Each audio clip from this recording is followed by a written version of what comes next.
Hello বন্ধুরা, SSC 2025 সালে ফলাফল প্রকাশিত হয়েছে। আজকে আমরা জেনে নেব কোন শিক্ষা বোর্ডের পাশের হার সবচেয়ে বেশি, কোন বোর্ডের একটু রেজাল্ট কম, আর সামগ্রিকভাবে এবছরের রেজাল্ট কেমন হয়েছে।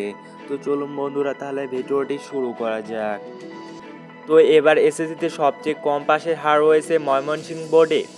এই বোর্ডের পাশের হার হয়েছে 60.74%, আর জিপিএ 5 পেয়েছে 6,678 জন শিক্ষার্থী।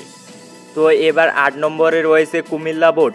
এই বোর্ডের পাশের হার 61.84%, আর এই বছর এই বোর্ড থেকে জিপিএ 5 পেয়েছেন প্রায় 5,655 জন শিক্ষার্থী। এরপর 7 নম্বরে রয়েছে দিনাজপুর বোর্ড। এই বোর্ডের পাশের হার 63.58%, আর এই বছর এই বোর্ড থেকে জিপিএ 5 পেয়েছেন প্রায় 14,295 জন শিক্ষার্থী। আগের বছর থেকে পিছিয়ে আছে এই বোর্ডটি। এরপর 6 নম্বরে রয়েছে বরিশাল বোর্ড। এই বছর এই বোর্ডের পাশের হার 65.35%, আর এই বছর এই বোর্ড থেকে প্রায় 4,167 জন শিক্ষার্থী জিপিএ 5 করেছেন।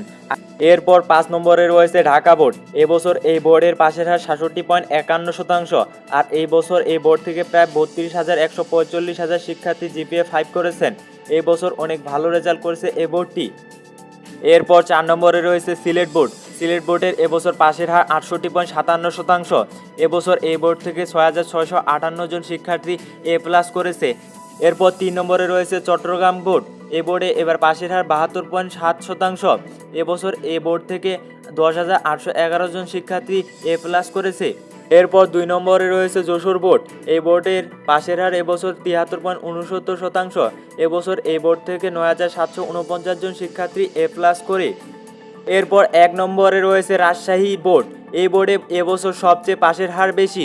এই বোর্ডে এবার পাশের হার 77.63%।